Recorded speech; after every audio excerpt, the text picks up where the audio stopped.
Ben looked up at him, his brown eyes troubled. When he spoke, his voice was intentionally low. "This is an evacuation, isn't it, Dad?" "Yes." It was Mark's policy never to utter an untruth when replying to a question from the children.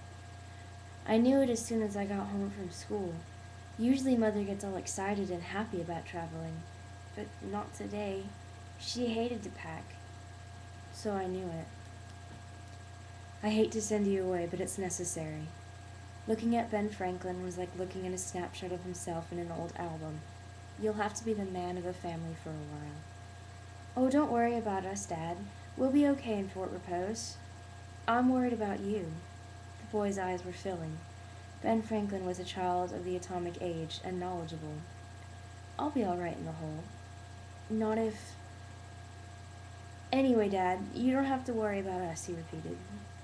Then it was time. Mark walked them to the gate, Peyton's glove in his left hand, Ben Franklin's in his right.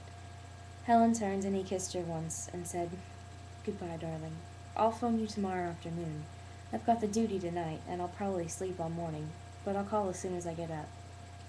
She managed to say, "Tomorrow."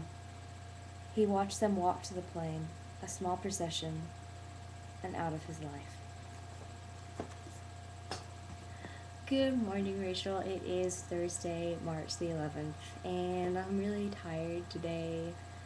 I had a test this morning, and I stayed up way too late studying for it, and I'm just very tired. So, yeah, that's hence this, and yeah.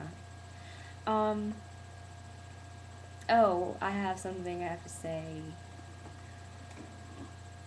Thank you for being beautiful. Yeah, I'm skipping chapel right now. Like, I should be in chapel, but I'm not because I'm skipping. Because it's like Women's Week or something, I think. International Women's Week. So, like, they're talking about women at the Dixon Center. And then the Con Center, where I normally go to chapel, is like the, I don't know, school chaplain or something. And I've never heard him talk, but my roommate was like, "Yeah, if you can skip, you might want to go ahead and skip." So I was like, "Oh, okay." So I skipped. Yeah, and I'm thinking about skipping my next class too, because it's raining outside, and I just don't want to go out when it's raining. So, on to more interesting matters, besides the weather and the fact that I'm skipping chapel and possibly class.